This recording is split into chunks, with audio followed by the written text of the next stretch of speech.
Hello সবাইকে, কেমন আছো তোমরা সবাই?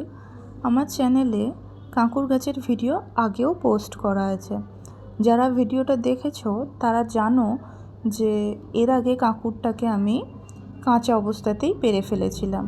তো এবারে ঠিক করেছিলাম দুটো কাঁকুরকে আমি কাঁচা অবস্থায় নয়, পুরো গাছে ভালোভাবে পাকিয়ে তবেই পারবো। আর এবারে গাছের মধ্যেই আমি কাঁকুরগুলোকে পাকিয়েছি। আর আমার গাছটার অবস্থা দেখেছো এই বর্ষাতে? এত সুন্দর কাঁকুর গাছটার অবস্থা অত খারাপ হলেও কিন্তু কাঁকুরগুলো ভালোভাবেই পেকেছে। এত সুন্দর রং ধরেছে যেন মনে হচ্ছে পাকা আম। একটু কেটেও দেখি, তো পাকা কাঁকুর তো আমি এর আগে খাইনি।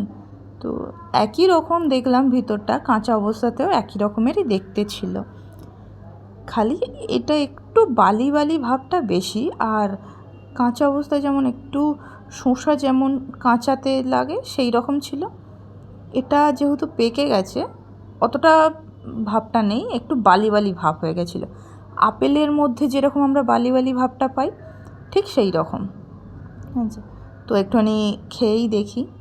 খেয়ে দেখলাম যে খুব একটা যে টেস্ট আছে সেটা নয়, তো না তো মিষ্টি না তো টক, আমার ঠিক খুব একটা ভালো লাগে না।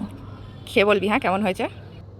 আমার ভাসুরজিও সামনে ছিল, তো ওকেও একটু কেটে দিলাম, ও রিভিউ দিয়েছে, তো রিভিউটা দেখেও কেমন খেতে? ভালোই খেতে, খুব যে মিষ্টি তা না, হালকা বালি বালি ভাব আছে। ওকে ওকে। আমারও ওকে ওকেই মনে হয়েছে।